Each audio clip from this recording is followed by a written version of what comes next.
Fala galera, beleza? Sejam muito bem-vindos aqui ao AceleraCast, o podcast de aceleração de vendas. Hoje estamos com um convidado ilustre, estamos aqui com Guilherme Júnior, ele é muito chique isso aqui, Gui, Account Director do Salesforce, um cara de peso. Hoje a gente teve que reforçar um pouco a estrutura da mesa aqui para aguentar o peso do cara. Junto comigo, Luquinhas, nosso gerente comercial. Ó, que eu tô cercado de vendedores aqui, eu tô lascado hoje. E a gente vai falar sobre o quê? Sobre vendas, certo? É isso aí. Gui, eu vou pedir para você se apresentar sem falar o que você faz. Quem é o Guilherme sem falar o que você faz? Sem ser o Account Director aqui do Salesforce. Me diga aí quem é você e por que você tá aqui com a gente hoje. Bom, primeiro fun fact é que eu tenho 3 nomes, né? Você falou os 2 últimos. Eu tenho 3 também. Felipe, né? Jamil, Augusto, tamo junto. Então, Antônio Guilherme Júnior. Antônio pouco usado, mas sou um cara que gosta bastante do que faz, que não faz nada que seja para ficar pela metade ou que não seja bem feito. Sou alguém que tem algumas poucas paixões, mas elas são intensas. Você falou que não pode falar de vendas, né? Então, cena, futebol, família, amigos, cozinhar, jogar tênis, tomar uma cerveja. E alguém que está buscando melhorar dia após dia. Acho que o desafio, e acho que é por isso que a nossa área é tão legal, nenhum dia é igual ao outro, né? Você acaba aprendendo alguma coisa. E isso traz uma sensação de evolução constante. Então, acho que em poucas palavras, esse sou eu. Pô, o rolê tá marcado já, né? O cara cozinha, cerveja, a gente assiste um Cena 1991, né? Isso aí. Quando ele Interlagos aqui. Viajar com o Guilherme é maravilhoso, sempre. A gente coloca ele pra cozinhar, a gente fica bebendo e tirando sarro dele. Então pronto, então tá tudo certo. E temos aqui também a presença de Luquinhas estreando no nosso podcast. Seja muito bem-vindo, Lucas. Valeu, Felipão, obrigado. Prazer estar aqui junto com o Guilherme. Tá pilotando vendas junto com a gente aí. Cara, se apresenta aí, pra quem não te conhece no podcast aqui.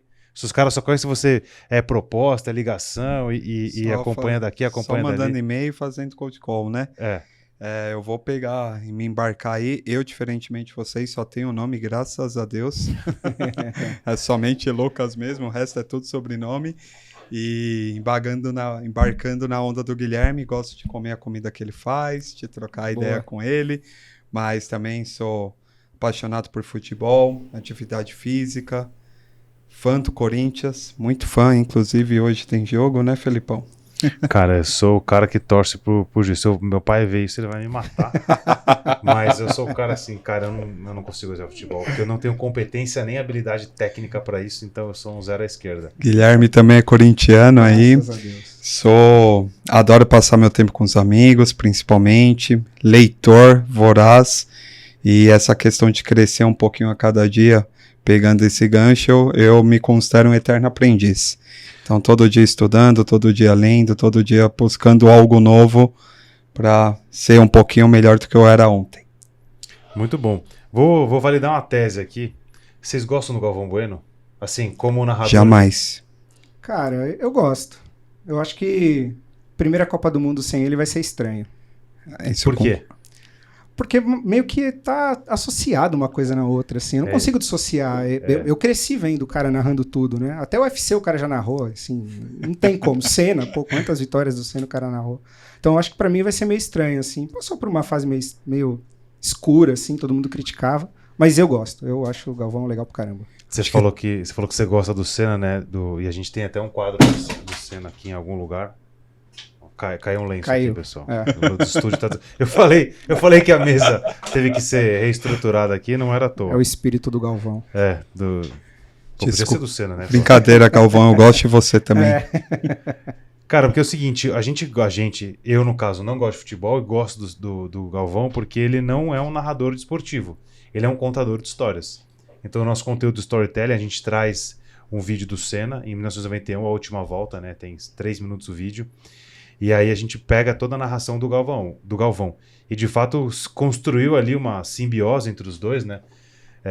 Você não consegue ver uma corrida do Senna sem a narração do Galvão e ali foi uma coisa meio arquitetada junto. E aí a gente fala da questão do Galvão, ele como um contador de histórias, ele coloca a emoção na narrativa, a gente fica preso na história e no fim das contas é que um vendedor faz. Acaba que foi para outro lado de ir para uma conotação um pouco negativa de falar, pô, mas contar a história, esse cara é contador de história. E as pessoas hoje olham isso com maus olhos. Sendo que, na verdade, um bom vendedor, ele conta uma boa história e acaba envolvendo. Me conta aí como que você usa desses artifícios, você já que é um fã do Galvão, para poder contar uma boa história e envolver o cliente nesse enredo, nesse contexto todo da venda. Agora pode falar de venda. Vamos falar de venda. Eu acho que a pergunta é excelente. Assim. Eu acho que para o mundo que a gente tem hoje, pelos 2 últimos anos que a gente passou, antes o presencial ele era quase que mandatório, né, para você conseguir ter sucesso nesse mundo. E a gente passou por um período super difícil. Os últimos 2 anos, a gente teve uma mudança abrupta do mundo físico para o digital. E no mercado que eu trabalho, que é o mercado de tecnologia, muitas das coisas que você conseguia avançar em um processo de vendas era num almoço, era num café, era numa reunião depois do expediente que você acabava conseguindo algum tipo de informação. No digital isso não existe. Você não consegue puxar alguém e falar, vamos fazer um happy hour aqui pelo Google Meet, aí você acende um cigarro para quem fuma, pega uma cervejinha e tal, e fica ali e consegue isso. Já tentamos fazer isso, não conseguimos. Não rola, não dá, é impossível.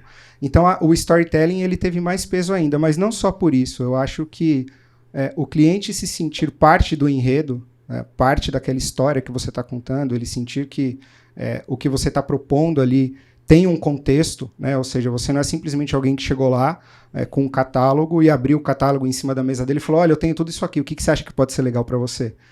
Talvez o caminho inverso, o entendimento do contexto do teu cliente, como aquilo pode se encaixar dentro do teu portfólio ou da tua linha de produtos, e como é que você monta de fato uma história dizendo, olha, eu estava fazendo uma pesquisa a respeito da sua empresa, ou existe uma tendência de mercado, por exemplo, no mercado financeiro, se fala muito hoje em dia de Open Finance. Como é que o Open Finance impacta as empresas do mercado financeiro? Bancos, seguros, plataformas de investimento e por aí vai.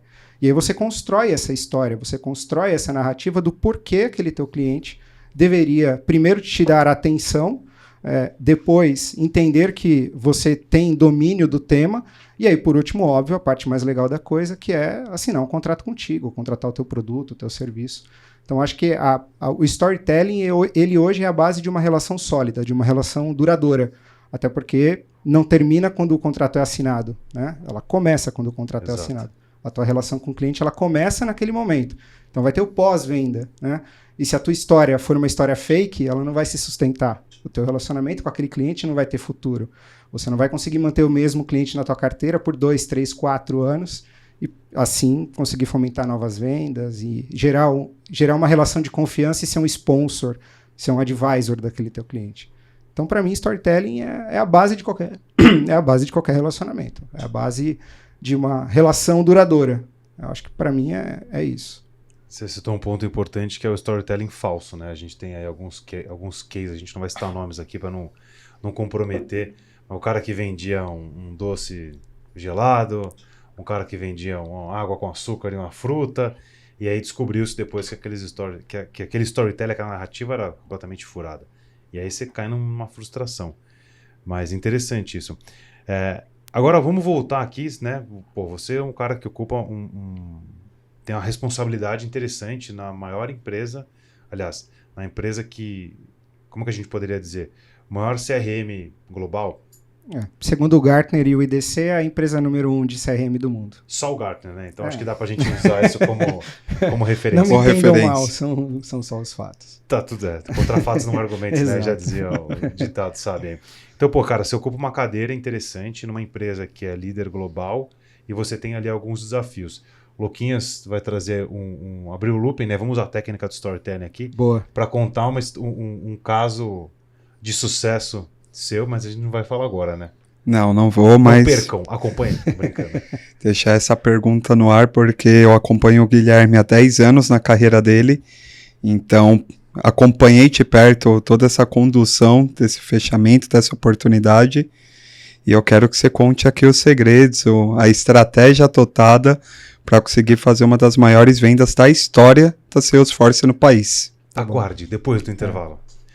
Mas conta pra gente assim, cara, quais são os seus desafios diários? E, pô, você acorda lá num dia normal, quais são os... Não é nem o leão que a gente tem que matar, né? Porque matar um leão é fácil. Né? Difícil é desviar das antas. Aqui será um podcast lotado de cortes e frases cheias de efeitos interessantes.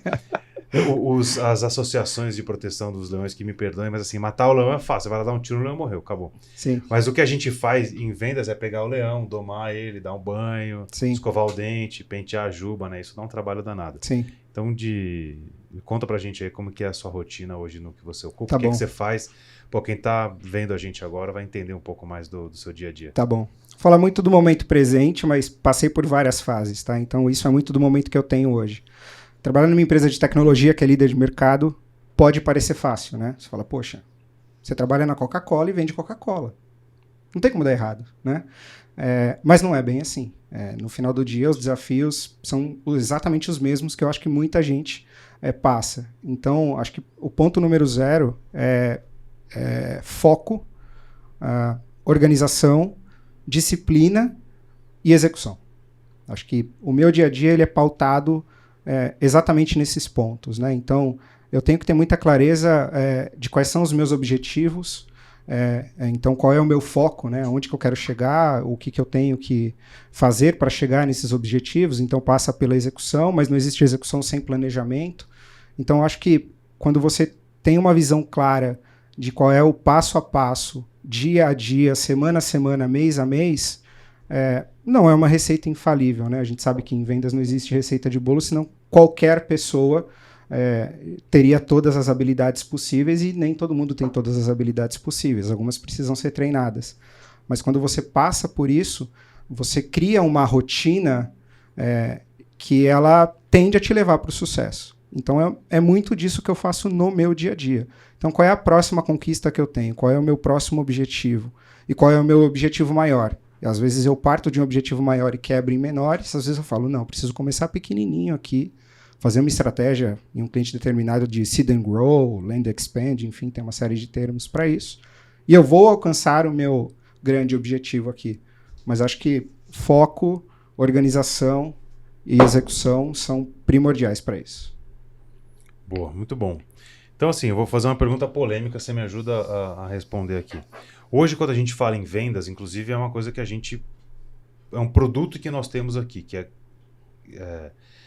pegar mapear um processo de vendas, colocar isso dentro de um CRM, que a gente tem que falar aqui agora, Salesforce, né? Salesforce patrocina a gente aqui, nosso podcast. Se não falar, vai embora agora.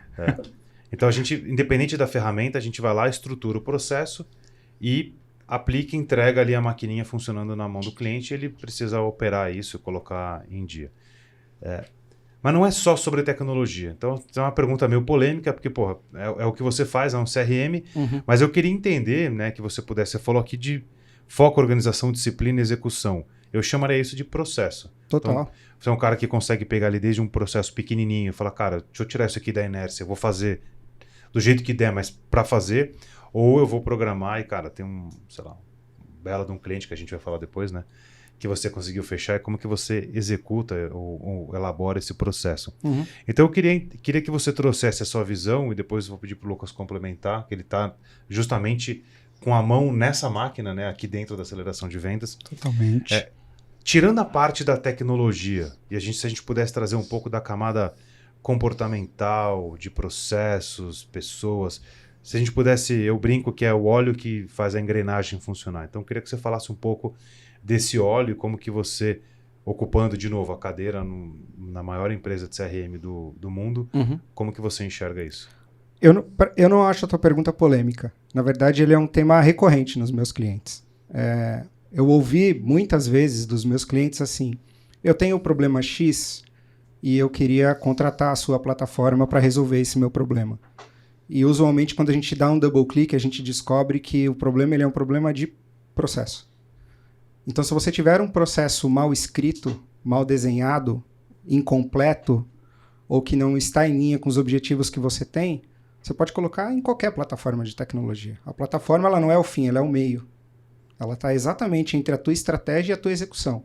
Ela vai te ajudar a ter o foco, a disciplina, a execução e a recorrência.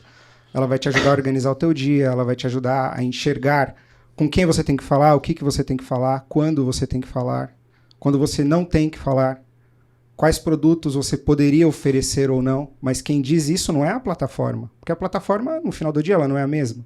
Ela é a mesma. Para vocês, para qualquer outro cliente do planeta. É uma plataforma que está ali para refletir os processos que você desenhou para atingir os objetivos que você busca. Então, acho que do ponto de vista de processo, ele, para mim, é a chave do sucesso. Se eu chegasse hoje na empresa que eu estou e quisesse fazer do meu jeito, eu não sei se eu teria sucesso na minha execução. Mas eu trabalho em uma empresa que tem processos e eles estão refletidos no CRM.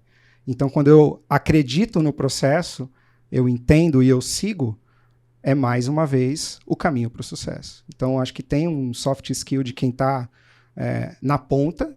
Você tem que ter, claro, essas, não vou chamar de qualidades, características, né, skills. Tem que ter uma ferramenta que vai te ajudar a organizar isso no dia a dia. E tem que ter alguém que olha para tudo isso e mede, né? Quais são os KPIs que eu estou buscando?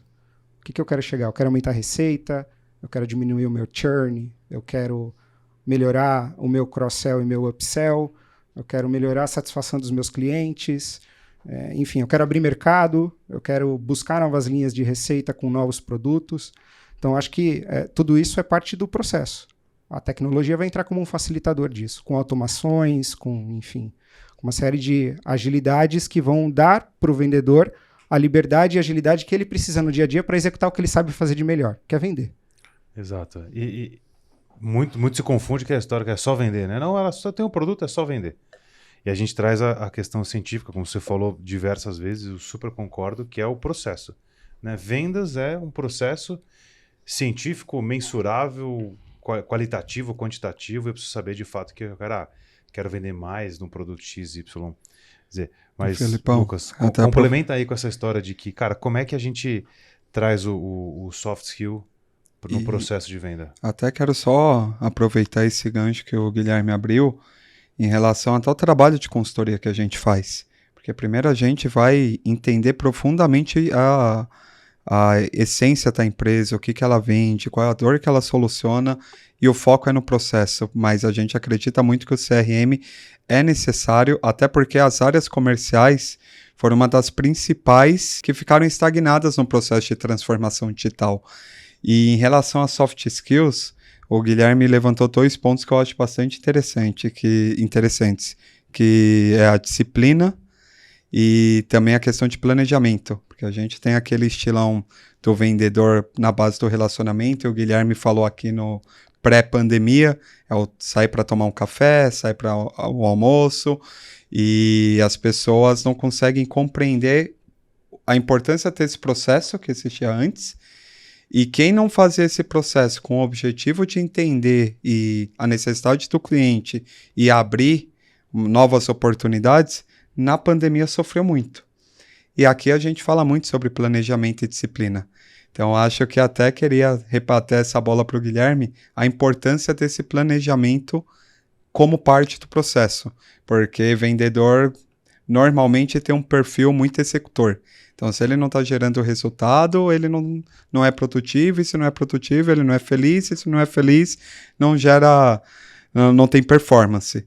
Mas e a importância desse planejamento, entender cada passo? Como que você enxerga isso, Guilherme? Se puder dar um foco nisso, acho que seria interessante também. Como eu comentei, eu passei por algumas funções dentro da área de vendas que me exigiram diferentes modos de planejamento, né? Mas, na minha visão, ele é sempre primordial.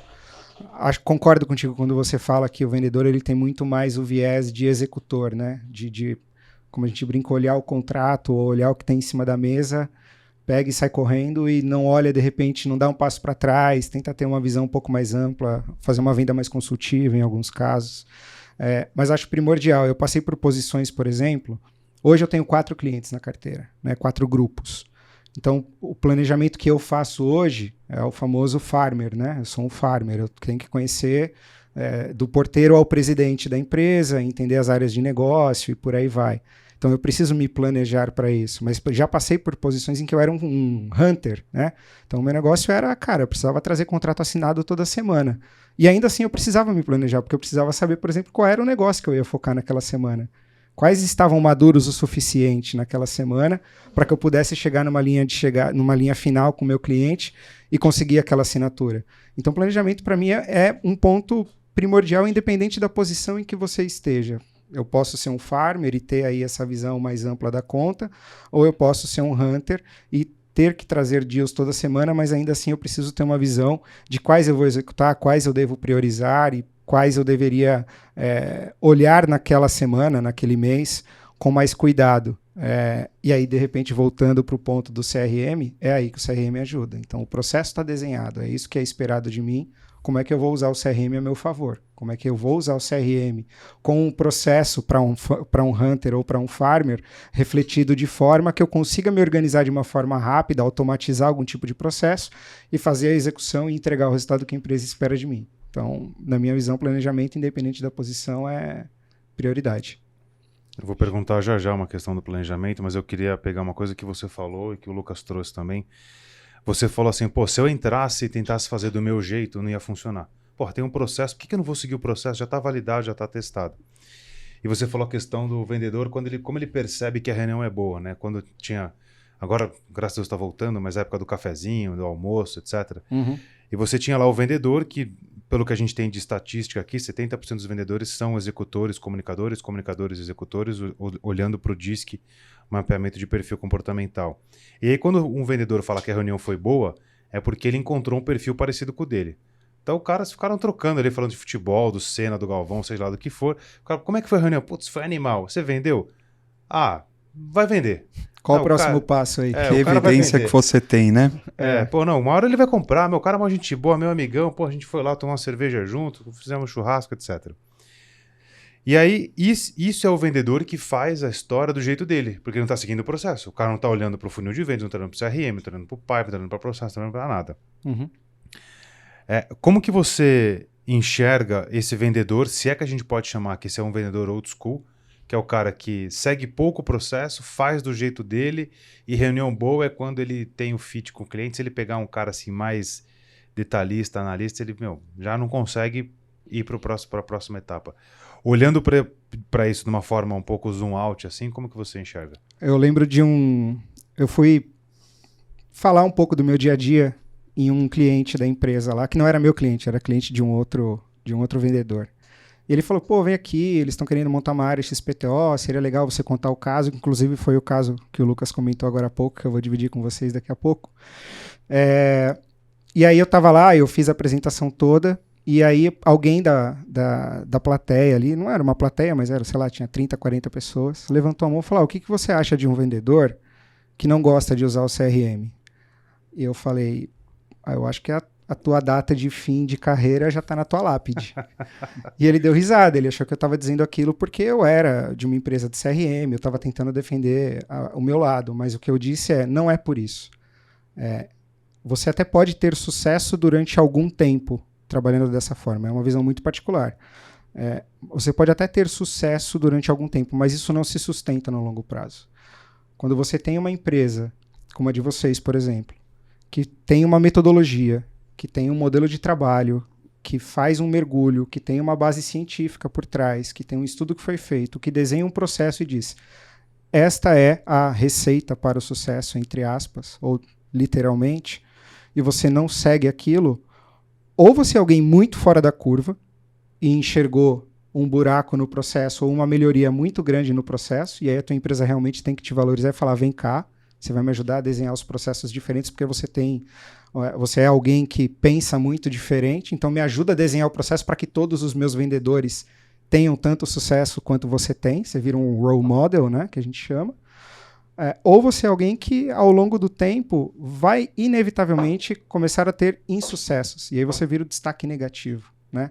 Porque as empresas hoje têm metodologias que não estão buscando, né? Vocês estão aí para provar isso. Não é à toa que vocês têm tanto cliente assim. Ainda bem, fala aí, Luquinhas. É bom que não falta mercado. E não foi combinado isso, só para constar, né? Eu estou dizendo aqui porque realmente eu fui atrás. Eu fui atrás e pesquisei. Então a minha leitura é essa. Os clientes, de alguma forma, acabam se incomodando com algumas posturas que você tem, porque dá para perceber que você destoa. Mas a própria empresa, em algum momento, vai olhar e falar, eu tenho alguém que não acredita no meu processo, né? Você pode ser apaixonado pelo portfólio da tua empresa, mas você não acredita no processo que a empresa te pede para seguir e acha que você vai ter sucesso fazendo do seu jeito. Para mim, é um caminho sem volta para quem busca o insucesso. Assim. Você não vai ter sucesso nesse caminho. Não acredito nisso. Até existe o cara ponto fora da curva, até existe. Sim. Porém, é extremamente raro e a chance da pessoa próxima de você, que você consegue mapear esse comportamento, ser o cara fora da curva, é bem pequena, né? É isso. E aproveitando, tem aquela frase do Michael Jordan, né?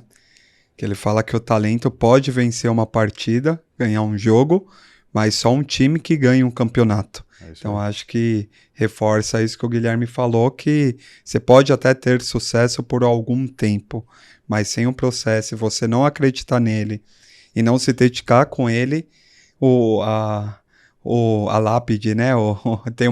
Vai ter uma data de término ali na lápide, já tá escrito, né? O pior é que todo mundo já tem a data de vencimento, né? Sim. Em algum momento ali, a gente só não sabe quando, alguém aperta um botão, puf, acabou, né? Desligou o disjuntor. O problema é você antecipar isso conscientemente e falar, Exato. cara... E o simples fato de, né, na minha opinião aqui, você optar por não seguir um processo, você, consciente ou inconscientemente, você está assumindo que você, em algum momento, se torna menos relevante para aquela rede que você faz parte. E isso é extremamente perigoso. E a questão de seguir processo, né? Então, a gente aqui usa o CRM bastante.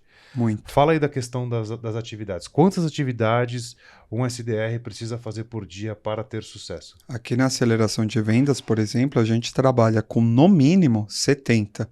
E não é o que a gente quer. A nossa meta é 100 atividades diárias, seja em ligações, seja em envios de mensagens, WhatsApp, e-mails, abordagem no LinkedIn, mapeamento de contatos, mas o trabalho de prospecção e a alimentação disso dentro do CRM garante oportunidade para a gente continuar evoluindo no negócio. E aqui tem um exemplo próprio da aceleração de vendas, que a gente utiliza CRM há 7, 8 anos, e a gente tem todos os gerentes das principais empresas de RH do Brasil mapeados no nosso sistema. Então isso permite que quando existe uma mudança de jogadores, isso faz parte do mercado também, que a gente não perca inteligência, que a gente não perca informação e que a gente consiga manter o nosso padrão de qualidade de trabalho. E quando isso não existe, a gente coloca em risco. E eu que sou analista, né, Felipe, assumir risco é um negócio complicado, principalmente esse risco que a gente já consegue, por meio de um processo, por meio de um sistema, mitigar, diminuir consideravelmente. Então, a gente trabalha com indicadores parciais, que a gente chama aqui, para um SDR. Para nós é fundamental ter esse ritmo de desempenho, que assim como se fosse o exemplo do Oscar no basquete, que acabava o treino e a meta dele era fazer 100 cestas, né, e não ir embora antes disso. Então, ter os indicadores parciais permitem um sucesso mais estruturado para o processo que a gente está adotando. Aí você falou do Michael Jordan. Chegou o cara aqui e falou que eu sou o cara, eu sou o Michael Jordan, eu jogo bem pra caramba. Lucas, seguinte, deixa comigo que é 30 atividades, irmão. Funciona? Não. Não acho funciona. Que o Jordan fazia o dobro de ponto no jogo. Funciona, o cara quer fazer a metade então, de arremesso, né? Cara, é seguir o processo. E aí você trouxe um ponto importante, eu vou passar a bola pro Gui aqui, em relação ao legado. Que é, sei lá, 1983, tinha um vendedor, o seu Zé lá, todo respeito ao seu Zé, que era o vendedor, que tinha a pastinha, tinha o caderninho dele, o cara tinha o CRM analógico. E aí o seu Zé trabalhava na empresa A. Aí um belo dia, a empresa B cresceu, tal. Foi o que a empresa B faz? Quem é o melhor vendedor da empresa A? Aí é o seu Zé. Ô, seu Zé, tudo bem, seu Zé? Chega aí, vem trocar uma ideia com a gente. E aí chama o seu Zé para trabalhar na empresa B. O que o seu Zé leva? Os clientes. Caraca, e os caras hoje ainda assim... E aí não é só um problema de vendedor, é um problema de gestão comercial, você vai poder falar melhor disso. Não estimula o vendedor a preencher o CRM, ou seja, eles estão fadados a acontecer o que aconteceu com o seu Zé lá em 1983, que o cara levava a cadernetinha embora. E para quem não fez as contas, estamos falando de uma brincadeira aí de 39 anos atrás, né, Felipe? Eu não tinha nascido nessa época, não. O Guilherme já tinha. Eu ia comentar que é exatamente o ano que eu nasci, então... Foi sem querer. 82, pronto. Boa. Mas fala aí dessa questão do legado e como que um CRM... a gente está falando aqui do Salesforce, como que o Salesforce traz ou garante ou protege a informação, né? Os dados da empresa, ou minimamente protege para o futuro. Vou tentar juntar, inclusive, 2 ganchos. Um da tua pergunta anterior e com essa aqui, né? Boa. Eu já ouvi de alguns gestores das empresas nas quais eu passei, que felizmente todas elas tinham processo e tinham CRM, que hoje em dia é fator decisório, é fator crítico para eles mudarem de cadeira. Então hoje eu sou um gestor na empresa A, amanhã eu vou para a empresa B ou C. Para um gestor, ou alguns dos gestores com quem eu conversei, ter um CRM é fator primordial para a tomada de decisão. Porque não tem mais, no modelo de trabalho que a gente tem hoje, 2022, gerir um time, gerir uma operação, dar o reporte para os superiores, para os shareholders, para o C-level, para quem quer que seja, sem ter, óbvio, um processo muito bem desenhado, mas sem ter uma ferramenta que te possibilite isso. Você está dizendo que um candidato, né, a mudar de cargo, o candidato, vamos dizer assim, entrevista a empresa e fala assim, tem um CRM? Não vou. Exato. É isso? Eu já ouvi isso. Assim, é ponto crítico.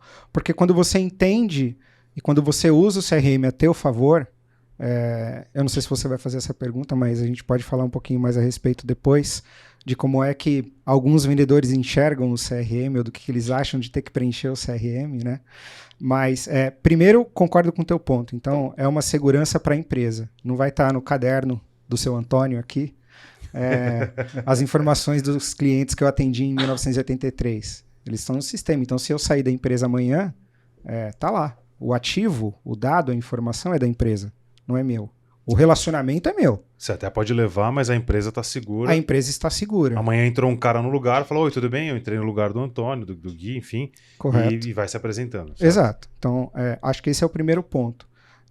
Segundo, que, como eu estava dizendo, gerir uma operação, né, ser coordenador, gestor, enfim, de uma operação, tendo uma ferramenta que te dê todas as possibilidades e a visibilidade necessária para você entender onde você precisa focar, onde você precisa melhorar, como é que o teu pipeline está se comportando, como é que o teu forecast está se comportando, como é que está o teu atingimento de resultado versus a tua meta, a tua cota.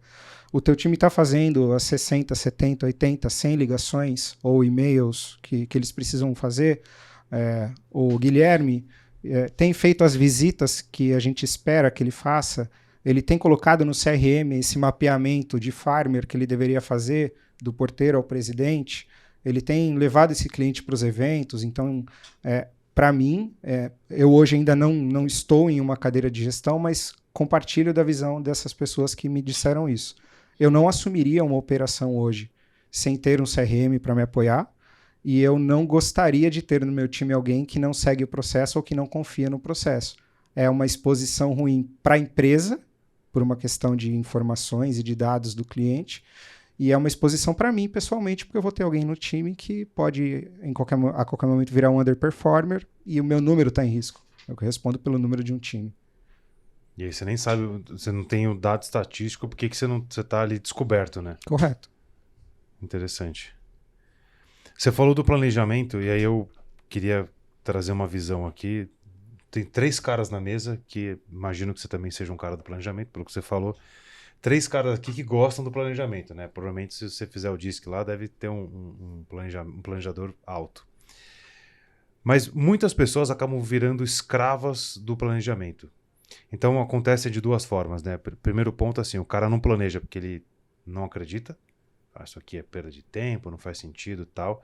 Eventualmente ele planeja e não acontece conforme planejado, e que a gente já sabe que faz parte do plano. Uhum. Né? Nós, planejadores, sabemos que no plano tem que estar dizendo que não vai sair conforme o plano. Mas como que você encara essa questão de você acabar, de algumas pessoas virarem escravas do planejamento, e num momento aí onde sei lá, cada 6 meses, 1 ano, as coisas, as tecnologias, enfim, tudo é tão rápido, para você não cair nessa cilada de que é porque eu planejei, então eu tenho que seguir, aí eu acabo sendo engolido pela onda aí de transformação. Acho que por isso que eu comentei que o último ponto é a execução, né? Não adianta, você pode fazer o planejamento mais lindo. Eu costumo dizer que o CRM, você pode fazer um input de dados impecável. Assim. Você não esquece um acento em uma palavra que você coloca, ou você faz um documento super bonito e anexa lá no CRM e fala, este é o meu plano para este cliente esse ano. Vai ficar perfeito. Mas se ele ficar ali, ele é um peso de papel digital. Ele é um clips digital, não vai adiantar nada. Né? Então, tão importante quanto o planejamento é, de fato, a execução. E se algo sair do controle, eu acho que você ter, primeiro, a capacidade de reação rápida, ou até uma leitura prévia, e acho que isso é muito exigido no mercado em que eu trabalho hoje, uma rota de correção, ou melhor dizendo, uma correção de rota muito rápida. Então, eu planejei aqui que eu tenho aqui algumas atividades para executar ao longo de 3 semanas, porque o Lucas é o CEO de um cliente meu e eu preciso chegar nele. E por algum motivo, no meio do caminho, o Lucas saiu de lá. Ele não é mais o CEO. Tem outra pessoa no lugar dele. Ou nem sabem quem vai chegar no lugar dele. E ele era uma peça fundamental. Eu não consegui antever isso. Então, quem é a outra pessoa tão importante quanto o Lucas que eu posso buscar? E eu preciso mudar o meu planejamento e eu preciso entender o que eu vou ter que fazer para chegar lá. Ou o contrário. Eu planejei chegar no Lucas, eu cheguei no Lucas -1. Eu cheguei em uma pessoa e ele não me abriu a porta. E eu contava que ele ia abrir aquela porta para mim. O que eu preciso fazer? Qual que é o meu plano B? Então, concordo, não dá para ficar refém do planejamento, porque quem só planeja também não sai do lugar, mas um bom planejamento, com uma boa execução e uma capacidade de antever problemas ou de reagir rápidos a imprevistos, ajudam muito no caminho do sucesso. E a pandemia está aí para falar isso, né? Eu estava acostumado a um modelo de negócios totalmente diferente do que eu tinha. E numa quinta-feira, 13 de março de 2020, eu saí da última visita presencial em cliente e fui fazer de novo aqui, sei lá, 15, 20 dias atrás.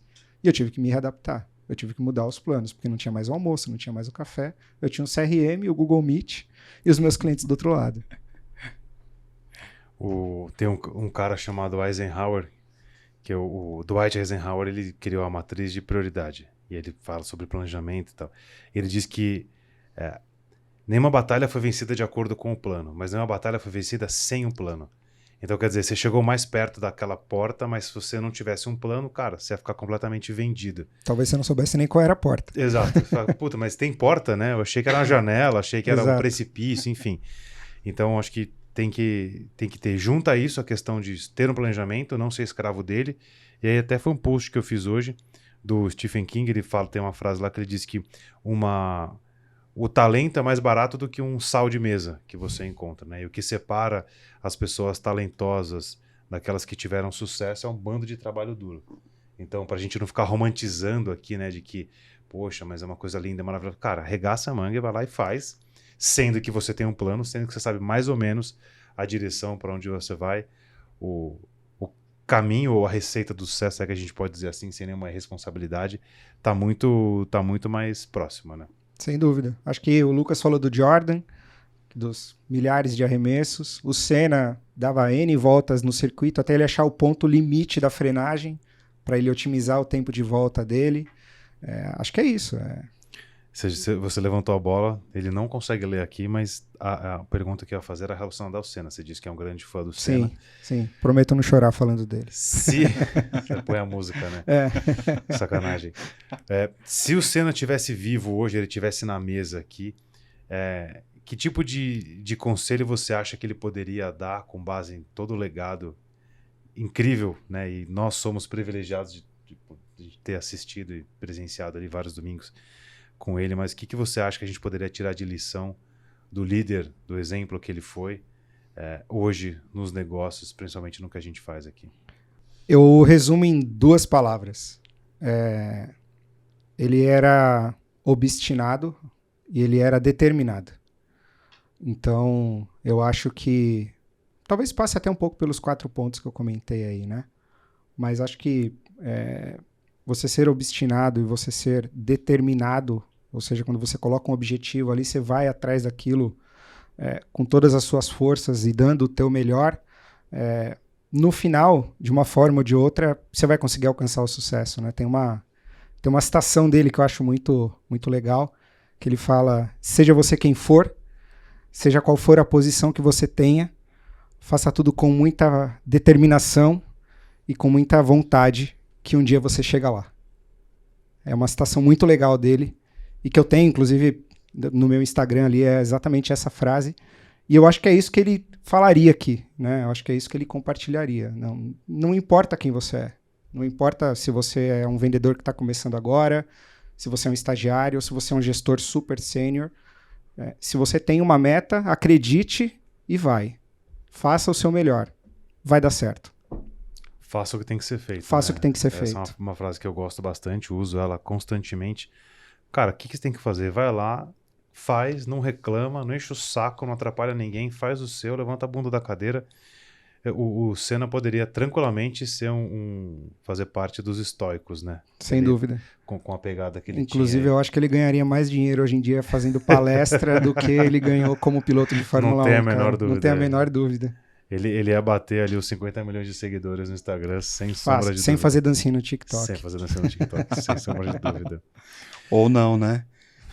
O cara podia fazer o que ele quisesse, porque isso é verdade. Foi um herói. Enfim, vocês comentaram um ponto sobre fazer, e o Bernardinho fala isso, né? Que fazer o certo nem sempre é conveniente. Então, essa necessidade de sair da inércia que o Guilherme falou mais cedo é fundamental também. E com a execução. Então, quando você fala aqui de obstinado, me lembra muito uma disciplina ferrenha, né? Você não vai abrir mão do que precisa ser feito. E eu me lembro de algumas entrevistas do Senna, o quanto que o cara saía esgotado de uma corrida, de um treino, né? O quanto ele precisava se preparar. Então, essa importância de ter a disciplina alinhada com a execução e não cair na inércia é um conjunto aí, novamente, como o Felipe falou, sem compromisso com a verdade, mas é uma receitinha que cai bem com muitas coisas, né? E até aproveitando mais uma soft skills, porque eu anotei algumas aqui, mas a agilidade, o Guilherme trouxe, eu achei interessante em relação ao planejamento. Conseguir se ajustar a rota conforme vamos avançando nas oportunidades, na estratégia, é super importante. E é isso, o vendedor precisa ter essa caixinha de ferramentas, desenvolver essas habilidades, porque não é algo simples. Não é algo só sentar na cadeira, vai lá e faz. Né? Precisa acreditar no processo, precisa preencher o CRM, precisa ter força de vontade, ter disciplina, saber executar, não cair na inércia. Então a gente está criando pelo menos hoje uma bela de uma receita a ser seguida para quem quer desenvolver mais as competências nas áreas de vendas, né? Eu prometo que é a última vez que eu falo do Senna aqui. Não, a gente pode fazer inclusive um podcast, um tributo ao Senna. Boa. Senna, estoicismo e vendas. Qual é a relação que a gente encontra? Mas, em cima de tudo isso que você falou, ele não chegava lá, sentava no carro e saía dirigindo. Ele passava horas na garagem acertando o carro com os mecânicos. Ele dava várias voltas, voltava e falava: cara, precisa ajustar 5 centímetros na suspensão, precisa melhorar a injeção de combustível. É isso. E ele brigava no enredo, né? Eu assisti o filme uma vez só, o documentário, no cinema. Eu não tenho estrutura emocional para assistir a segunda vez. Meu pai, por exemplo, nunca assistiu e ele fala: não vou assistir. E aí tem uma cena clássica, ele brigando, não vou lembrar o nome do cara que era o diretor de prova, que ele sai puto ali brigando, mas chutando tudo, assim. Foi inclusive, se eu não me engano, foi quando o Hasenberg, o cara que morreu no final de semana antes, alguma coisa isso, assim. E ele sai ali bravo pra caramba, ele é um cara que se envolvia, né? Ele era, de fato, ele assim, se entregava tudo. Você falou que ele se esgotava, tem uma cena clássica que ele não consegue levantar o troféu, né? Foi de 91 que ele terminou com uma marcha só. Que é a cena que é quando ele ganha Interlagos. Isso. Esse aí é o vídeo que a gente passa no Storytelling. O cara falou, cara, tudo que tinha pra dar foi dado ali e... Não, acabou. E ele, obstinado e determinado, falou: meu carro tá com uma marcha, faltam 7 voltas, eu tô guiando no meu país, eu não vou perder o primeiro lugar, cara. E ele chegou no final. Então, faça o que precisa ser feito. É isso aí. Pra gente caminhar pra nossa rodada final aqui, Gui, eu queria que você contasse um pouco, né? A gente não, né? Todas as vezes que a gente conversa com os vendedores, a grande maioria pesquisas dizem isso, que o vendedor, ele nunca pensou em ser vendedor. Então, quem está assistindo a gente hoje, eventualmente trabalha na área de vendas, quando era criança, não acordou um belo dia e falou assim, o que você quer ser? Eu quero ser astronauta, e você? Eu quero ser piloto de avião, e você? Eu quero ser médico, e você? Eu quero ser vendedor. Eu nunca vi uma criança falar isso. Eu fui assim, não, mentira, não fui não. Mas ainda assim, pô, tem uma galera hoje trabalhando em vendas, com nomes mais chiques, com nomes menos chiques, mas no final do dia todo mundo... Account Director é um nome bonito. É um nome lindo, maravilhoso, é um dos melhores, inclusive. Mas você pega no fim do dia, cara, são pessoas tirando, no bom sentido, tá? Tirando dinheiro de uma empresa, colocando em outra, fazendo aí transações comerciais, que, como a gente diz, é o que promove o progresso e faz a economia girar. Mas eu queria que você contasse um pouco do Gui, que tinha ali, sei lá, 10 anos em 93? Boa. 93. Tá bom de memória, hein? De conta. Apesar de publicitário, tô bom de conta. Em 1993, ali, ainda no ápice do Senna, o Gui, que provavelmente não imaginava ser vendedor, aí você vai ali, você com seus 20 e poucos anos, como é que você, a hora que você viu, você acordou um belo dia e falou, caraca, eu sou vendedor. Como é que foi esse processo? E depois, como que a gente pode, se tiver o Gui com 10 anos assistindo a gente hoje, que recado que você poderia dar para ele? Não faça isso, não é brincadeira. Essa minha carinha de 50 anos com 39 denuncia, não é brincadeira. Você tem toda a razão, assim. Eu também não conheci ninguém que era criança e falava. Eu, quando criança, provavelmente queria ser piloto de Fórmula 1, né? Eu era fã do Senna, sei lá.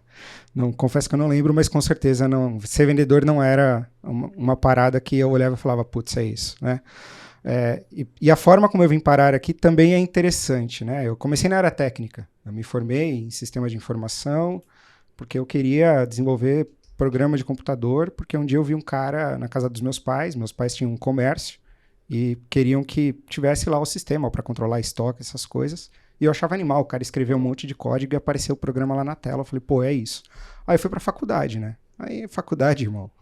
Começava a escrever, dava bug no código, eu ficava muito pistola. Falava, cara, isso aqui não é pra mim e tal. Mas beleza, me formei em 4 anos. Importante, me formei em 4 anos. E aí eu fui trabalhar na área de tecnologia, analista de suporte, enfim, passei por algumas multinacionais. No meio do caminho eu tive uma pausa, eu saí do mercado, voltei a trabalhar com meus pais, eles tinham uma loja de autopeças e uma oficina mecânica. Falei, cara, não é realmente TI não é o melhor dos mundos, mas é melhor do que trabalhar com meu pai. E aí eu voltei a trabalhar. Isso poderia dar um outro podcast. Eu trabalhei 20 anos na empresa da família. Cara, você me entende. Você sabe do que eu tô falando. Você é cobrado como o pior funcionário, como se você fosse o melhor funcionário e pago como se você fosse o pior. Você assim. tem o ônus das duas partes. Exato. O ônus de dono e o ônus de funcionário. Exato, é isso aí. Sei bem. E aí voltei para o mercado de tecnologia e voltei para uma empresa que fazia... era uma parceira de grandes players de tecnologia mundiais. E eu voltei como em uma área chamada apoio a vendas. Então foi a primeira vez que vendas surgiu na minha vida, assim, né? Basicamente, o que a gente fazia? Tinha lá os vendedores que iam para o campo, iam para os clientes e tal, faziam lá o levantamento dos projetos, voltavam e a gente precisava fazer a configuração dos equipamentos, né? Naquela época era servidor, storage, enfim. Não quero entrar muito no Technique, não é o objetivo aqui, mas enfim, eram equipamentos de tecnologia e eu tinha que fazer a configuração daquilo. E a gente literalmente dividia uma mesa parecida com essa, assim, um pouco mais comprida. Nós que éramos apoio a vendas sentávamos de um lado e os vendedores sentavam do outro. Então, eu estava o tempo todo em contato com eles, validando proposta, faz assim, faz assado e tal. Eu comecei a olhar para aquilo e falei, essa parada é legal. Eu acho Você tinha quantos anos? Eu tinha 24 anos. Tá. 24 para 25 anos. Então, eu já tinha rodado um tempo na área técnica, trabalhado com meu pai e tal. Falei, pô, essa parada é legal. E aí, eu cheguei no gestor da área na época, era o mesmo gestor do time de apoio a vendas e de vendedor. E por isso que eu falei que a história é engraçada. Eu virei para ele e falei, Rodrigo, eu quero virar vendedor. Ele quase caiu da cadeira. Ele falou, cara, ninguém nunca me pediu isso. Você tá doente, quer tomar um remédio? Ele falou, como assim? Eu falei, cara, eu quero ser vendedor, assim, eu tô vendo o que a galera faz, aí eu acho super legal e tal. Ele falou, mas você já foi vendedor na vida? Eu falei, óbvio que não. Mas eu quero entender porque eu acho legal o que eles fazem. E aí, cara, pra gente não ficar 2 horas aqui e não virar um outro podcast... ele resolveu me dar a chance, então sou muito grato a ele é meu amigo até hoje. tá num big player de tecnologia aí. Ele me deu essa oportunidade e, cara, comecei de SDR. Só que naquela época não tinha essas metodologias todas que a gente tem hoje, então literalmente me deram um Excel com milhares de contatos de milhares de empresas. Falaram, se vira. Exato. E eu peguei o telefone e saí ligando. E aí a minha carreira começou a se desenvolver. Então saí de SDR, virei um Inside Sales. De Inside Sales eu fui para o Field, né? Então comecei a ir para clientes e tal. Trabalhei 6 anos nessa empresa, saí de lá, fui para a Amazon. Na Amazon eu fazia uma cobertura de território, foi quando eu comentei que eu era hunter, né? Então, cara, era deal toda semana, eu tinha que fechar contratos toda semana, porque era uma cota gigantesca. Saí da Amazon, fui para a Oracle, na Oracle já com um set de clientes bem menor, e agora estou na Salesforce, aí com 4 clientes só, num trabalho muito mais profundo e consultivo. Então, resumindo aí, 15 anos, se minhas contas não estiverem erradas, 14, 15 anos em vendas em alguns minutos. Essa é a minha trajetória. E aí você me pediu para olhar lá para mim mesmo. O Gui de 10 anos está te assistindo aqui. O que você vai falar para ele? Eu acho que eu diria para ele que em alguns momentos ele tomou decisões que foram ousadas. Algumas dessas movimentações que eu fiz de carreira acho que foram ousadas, o próprio ímpeto, né, de chegar ali e falar, cara, eu quero ser vendedor, o cara podia me chamar de maluco e eu poderia não estar aqui hoje, né? Uhum. Mas acho que esse lance de você ter o ímpeto, de você ter a proatividade, de você ser inclinado eu não vou deixar ninguém decidir o que eu vou fazer da minha carreira, eu vou tomar as rédeas da minha carreira e eu vou por aqui, é isso que eu quero fazer. Então eu diria para ele, primeiro, não fazer nada de diferente do que ele fez, porque tenho muito orgulho de onde eu cheguei. Segundo, se no meio do caminho aparecesse algum obstáculo novo que eventualmente não aconteceu comigo, não desiste porque vai dar certo. Felipão, posso até reforçar isso porque ouvindo o Guilherme volta aquela hashtag que a gente gosta, que é protagonista do progresso, né? Protagonista do próprio progresso, no caso dele. Aqui, exatamente. Né? Bonita história. Agora sim, pra gente fechar, que horas, desde que você colocou lá, você chegou pro Rodrigão, né? Falou, Rodrigão, quero ser vendedor.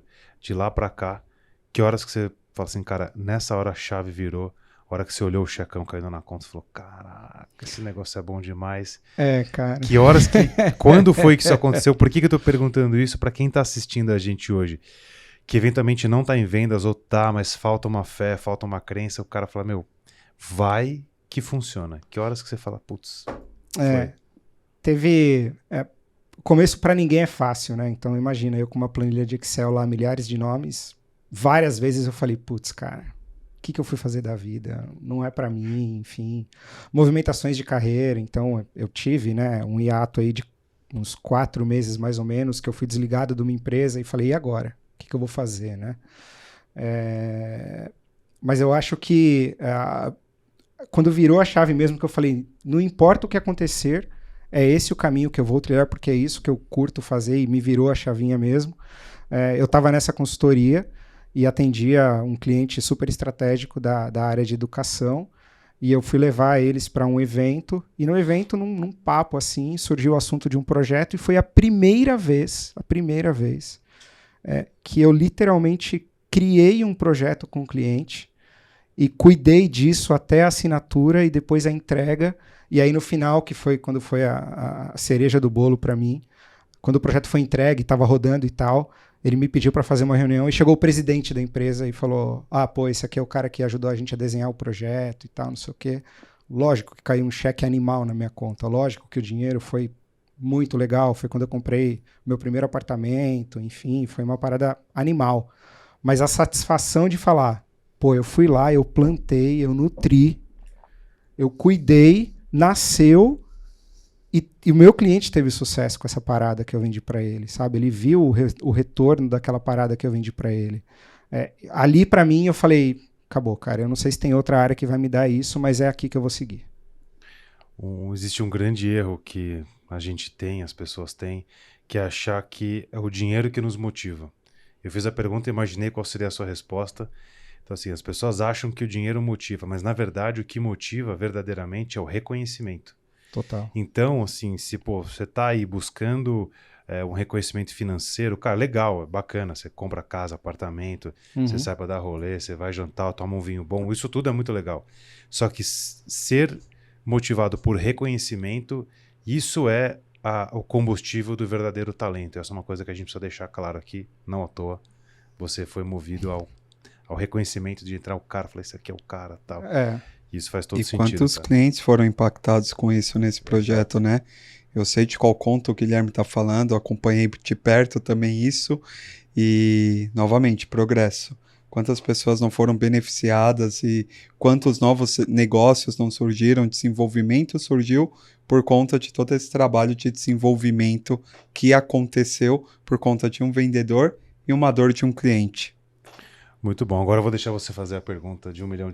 Chegamos na hora, até. Pessoal. Eu quero que você faça a pergunta aí. O que o Gui fez de tão relevante, de tão importante, acho que vale a gente trazer aí e já parabenizar, eu já sei o que é, mas enfim, acho que vale trazer aí pra gente contar a história. A história de sucesso deve ser compartilhada e conta aí. Eu acho que não foi somente essa venda, né? Você teve algumas vendas importantes na Salesforce, né? Mas essa eu achei muito icônica quando você comentou comigo como essa venda surgiu. Como você lidou com a situação, como é que foi o processo para você. Eu queria que você compartilhasse, porque se eu não me engano é a maior venda da história da América Latina. Me corrija aí, Guilherme. É uma das, costumo dizer que é uma das, porque tem um passado todo aí, mas da área que eu estava na época, sim, e foi muito legal, e passa muito pelo reconhecimento, assim, né? O mais legal de tudo foi isso. Era um cliente que já era base da empresa, ele já tinha contrato com a gente e tudo mais, e ele houve uma transição, era atendido por uma outra pessoa e veio para mim, e chegou ali para mim meio que com um viés de, tudo que tinha para fazer aí já foi feito, já tá muito bem mapeado. A famosa bola quadrada, né? Exato, assim, cara, é legal, esse logo aí é super legal, todo mundo olha e acha que é animal atender esse cliente, mas não se ilude, porque não tem muita coisa para você fazer ali. Falei, cara, obrigado, valeu aí pelo aviso, mas a bola tá comigo, daqui para frente eu vou tocar. E aí, quantas horas a gente tem para terminar de contar essa história aqui? Brincadeira. E nas primeiras conversas ali com o cliente, buscando entender um pouco mais do contexto, numa conversa de novo de café, passou alguém e comentou, falou, eu tenho uma dor aqui, XPTO, um problema XYZ, etc. Eu falei, poxa, vamos bater um papo, acho que eu posso te ajudar, e etc. A gente bateu um papo e eu descobri que, assim, eu falo muito isso hoje dentro da empresa lá, eu passei na parede e tinha um pelo. A hora que eu puxei o pelo, saiu um urso. Era assim, era um negócio bizarramente grande, assim.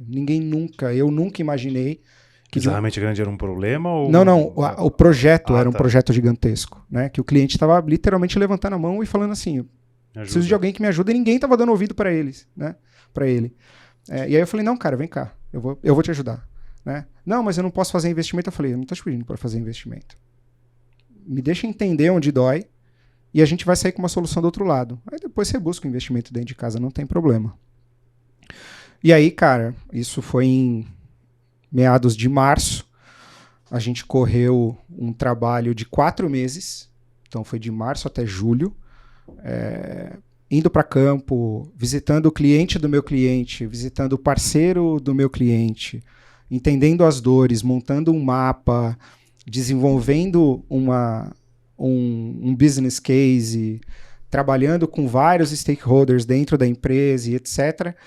E aí, quando a gente foi fazer a leitura final, que a gente chama, né, do projeto, a gente terminou, todo mundo, poxa, tal, super legal, não sei o que, acabou a reunião, o cara, que é aquele cara que passou no café e tal, falou assim, então, a gente queria te chamar para o kick-off do projeto. Eu falei, você falou, oi? Como assim o kick-off do projeto? Você nem assinou o contrato comigo ainda, como que você vai fazer o kick-off? Não, a gente já vai usar o teu modelo como a base do nosso projeto, e a gente já queria que você participasse para ajudar a colaborar, e em paralelo a gente corre o processo de compras.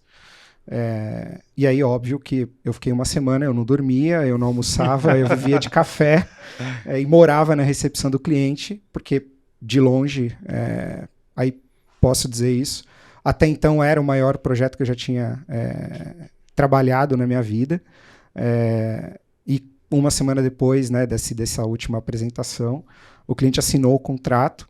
O projeto foi um baita sucesso, assim, várias alavancas de negócio dele foram habilitadas por esse projeto que a gente entregou, saiu notícia na mídia, tá no meu LinkedIn lá, se você procurar depois você vai achar.